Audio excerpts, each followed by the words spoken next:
You've stood at that pharmacy counter before, waiting for your name to be called, wondering why the exact same pill costs $40 at one pharmacy and $4 at another 3 blocks away. The answer has almost nothing to do with the pharmacy itself, and everything to do with 3 companies most people have never heard of, sitting quietly between you and your medication.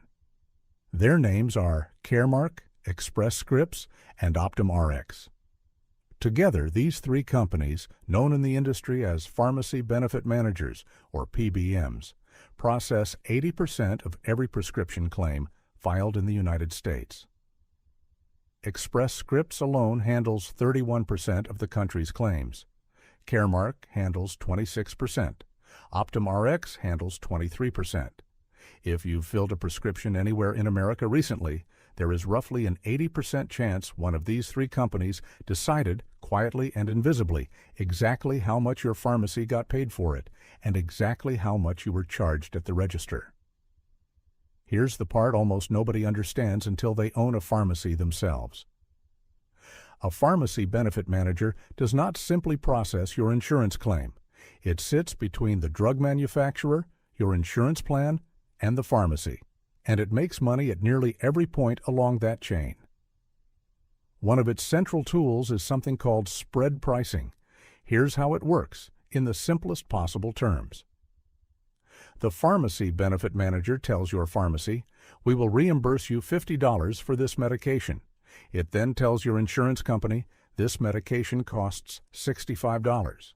The pharmacy benefit manager quietly keeps the $15 difference.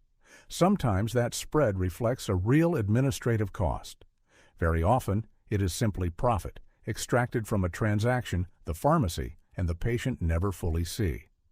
Then there's a second mechanism, arguably more damaging to the pharmacy itself, called a DIR fee, short for direct and indirect remuneration.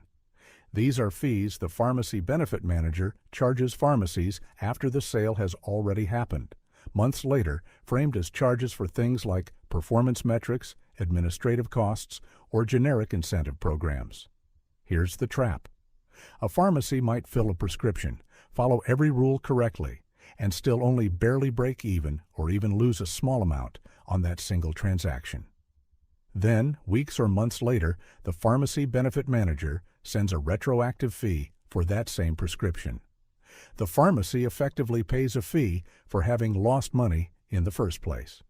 So let's talk about what it actually costs to open one of these businesses and what's left over once you've dealt with all of that. Opening a new independent pharmacy in 2026 typically costs between $400,000 and $800,000, though a small community pharmacy with minimal automation can be opened for as little as $150,000 to $300,000. Drug inventory alone, the shelves of medication a pharmacy needs simply to open its doors, costs between $80,000 and $400,000, money that sits on the shelf as an asset until a customer walks in and a prescription is filled. On top of the building, the inventory, and the equipment, a new pharmacy needs a state board of pharmacy permit, a Drug Enforcement Administration controlled substance registration, Medicaid provider enrollment, and Medicare Part D credentialing, each with its own paperwork, cost, and waiting period, before a single prescription can legally be filled. Once the pharmacy is open and running, here is the number that explains almost everything else in this story. According to the National Community Pharmacists Association's own industry survey, the average gross profit margin for an independent pharmacy fell to 21% in 2022, the lowest point recorded in a 10-year look-back window. That 21% is the gross margin, meaning what's left after paying for the drugs themselves, before rent, before staff wages, before insurance, before a single other operating cost is paid.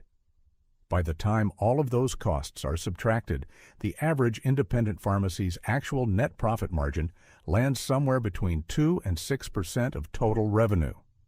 For comparison, a well-run specialty coffee shop can clear 10 to 15% net margin on a $5 latte. A pharmacy dispensing medication that can genuinely save a life often nets less than half of that on transactions worth hundreds of dollars each. And here is the part that turns this from a difficult business into, for many owners, an unsustainable one. Research from the University of Southern California's Schaefer Center, published in the journal Health Affairs, found that approximately 1 in 3 retail pharmacies in the United States closed between 2010 and 2021.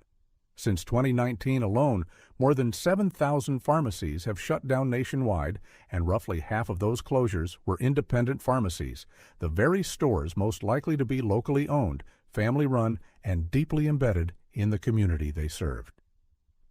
The research also found that closures disproportionately affected pharmacies serving Black and Latino neighborhoods, turning what began as a financial squeeze on individual businesses into a genuine access to medication problem for entire communities. So who benefits while independent pharmacies are closing at this pace? Largely the same 3 companies sitting in the middle of every transaction. 5 of the 6 largest pharmacy benefit managers in the country are now owned by organizations that also own a health insurer. CVS Health owns both CVS Caremark, the pharmacy benefit manager, and thousands of CVS retail pharmacies. United Health Group owns both Optum Rx and its own Optum Pharmacy operations. Cigna owns both Express Scripts and a specialty pharmacy business called Accredo. This is what's known in the industry as vertical integration, and it means the same company that decides how much an independent pharmacy gets reimbursed for a prescription also owns a competing pharmacy down the street, one it has every financial incentive to steer patients toward instead. There is, to be fair, real movement toward reform. In February of 2026, Congress passed the Consolidated Appropriations Act of 2026, which introduced new transparency requirements forcing pharmacy benefit managers to report spread pricing arrangements and rebate details to large employer health plans. Around the same time, the Federal Trade Commission secured a settlement with Express Scripts requiring the elimination of certain spread pricing practices and cost-plus reimbursement for the smallest independent pharmacies. Individual states have moved even faster. As of this year, more than 20 states have passed their own pharmacy benefit manager reform laws, with states like Idaho and Vermont banning spread pricing outright, and others requiring pharmacies be reimbursed based on published national average drug acquisition cost data, plus a fair dispensing fee. Whether any of this genuinely narrows the gap between what a pharmacy is paid and what a patient is charged remains, as of today, an open and closely watched question. So let's run the actual math on 2 realistic versions of this business. Option 1, a small independent community pharmacy.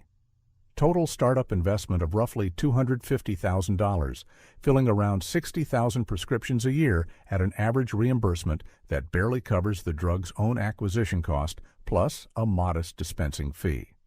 At a net margin of 3% on total revenue, a pharmacy generating $2 million a year in total sales nets around $60,000 in profit, an amount that, after the owner pharmacist's own labor and licensing responsibilities are factored in, often works out to less than what that same pharmacist could earn simply working a salaried shift for one of the big chains instead. Option 2, a mid-size independent pharmacy that has deliberately diversified beyond prescription reimbursement. Startup investment closer to $600,000, offering compounding services, vaccinations, home delivery, and a retail front of health and wellness products that generates 20 to 40% of total revenue from sources that never touch a pharmacy benefit manager at all. At a blended net margin closer to 6% on $3 million in annual revenue, that's approximately $180,000 in annual profit, a genuinely viable business, but one that increasingly resembles a small healthcare company built around a pharmacy license, rather than a pharmacy in the traditional sense. The pharmacy business works because the demand behind it is absolute. People will always need medication, and that need does not change with the economy, the season, or anyone's mood. It does not work the way people imagine, as a simple, steady, guaranteed margin business built on filling pill bottles. It works, when it works at all, for the owners who understood early that the money in modern pharmacy was never really in the prescription itself, and built a business that could survive being squeezed by 3 companies most of their own customers have never even heard of. Not bad for an industry where the person deciding your price isn't the pharmacist behind the counter, and was never really in the room at all.